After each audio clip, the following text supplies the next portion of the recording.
ಇಗೋ ನಿನ್ನ ತಾಯಿ. ಯವನನು ಬರೆದಂತ ಶುಭ ಸಂದೇಶ 19ನೇ ಅಧ್ಯಾಯ 27ನೇ ವಾಕ್ಯ. ದೇವರ ಪರಿಶುದ್ಧ ವಾಕ್ಯ. ಪ್ರಾರ್ಥಿಸೋಣ.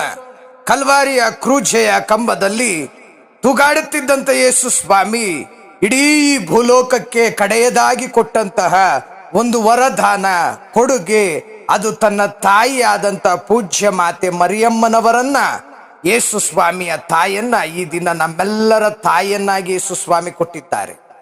ಆ ಪೂಜ್ಯ ಮಾತೆಯಾದಂತಹ ಯೇಸು ಕ್ರಿಸ್ತನ ಪರಿಶುದ್ಧ ತಾಯಿಯಾದಂತಹ ಮಾತೆ ಮರಿಯಮ್ಮನವರನ್ನ ಎಲಿಜಬೆತ್ ಅಮ್ಮನವಳು ಪವಿತ್ರಾತ್ಮ ಭರಿತಳಾಗಿ ಹರ್ಷೋದ್ಗಾರದಿಂದ ಲೂಕನು ಬರೆದಂತ ಶುಭ ಸಂದೇಶ 1ನೇ ಅಧ್ಯಾಯ 41ನೇ ವಾಕ್ಯದಲ್ಲಿ, ಸ್ತ್ರೀಯರಲ್ಲೆಲ್ಲ ಧನ್ಯಳು ನೀನು, ನಿನ್ನ ಕರುಳ ಕುಡಿ ಧನ್ಯ, ನನ್ನ ಪ್ರಭುವಿನ ತಾಯಿ ನೀನು, ನನ್ನ ಬಳಿಗೆ ಬಂದದ್ದು ಅದೆಂತಹ ಭಾಗ್ಯ ಎಂದು ಮಾತೆ ಮರಿಯಮ್ಮನವರಿಗೆ, ಅಮ್ಮ ಅಮಲೋದ್ಭವಿಯೇ, ಭೂ ಪರಲೋಕಗಳ ರಾಜರಾಜೇಶ್ವರಿಯೇ, ಕಾನಾ ನಗರದಲ್ಲಿ ಇದ್ದಂತ ಕೊರತೆಯನ್ನ ಕಂಡು ಹಿಡಿದಂತ ದೇವಮಾತೆಯೇ, ಯಾರೂ ನಿನ್ನನ್ನ ಆ ವಿವಾಹ ಮಹೋತ್ಸವದಲ್ಲಿ ಇಲ್ಲಿ ಕೊರತೆ ಇದೆ ಎಂದು ಕೇಳಿಕೊಳ್ಳದೆ ಹೋದರೂ ಸಹ ಆ ವಿವಾಹ ಮಹೋತ್ಸವದಲ್ಲಿ ಇದ್ದಂತ ಕೊರತೆಯನ್ನ ಕಂಡು ಹಿಡಿದು ಆ ಕೊರತೆಯನ್ನ ನಿನ್ನ ಪುತ್ರ ರಕ್ಷಕನಾದ ಯೇಸು ಸ್ವಾಮಿಯಲ್ಲಿ ಭಿನ್ನಯಿಸಿ ಆ ಕಾನಾ ನಗರದಲ್ಲಿದ್ದಂತ ಕೊರತೆಯನ್ನ ನಿವಾರಿಸಿದಂತ ದೇವ ಮಾತೆ ಮರಿಯಮ್ಮನವರೇ,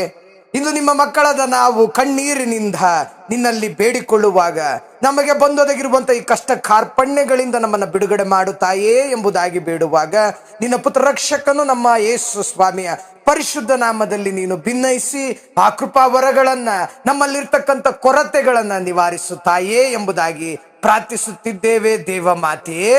ಶಲೋಮ್ ಲಾಕ್ ಮರಿಯಂ. ಆಮೆನ್.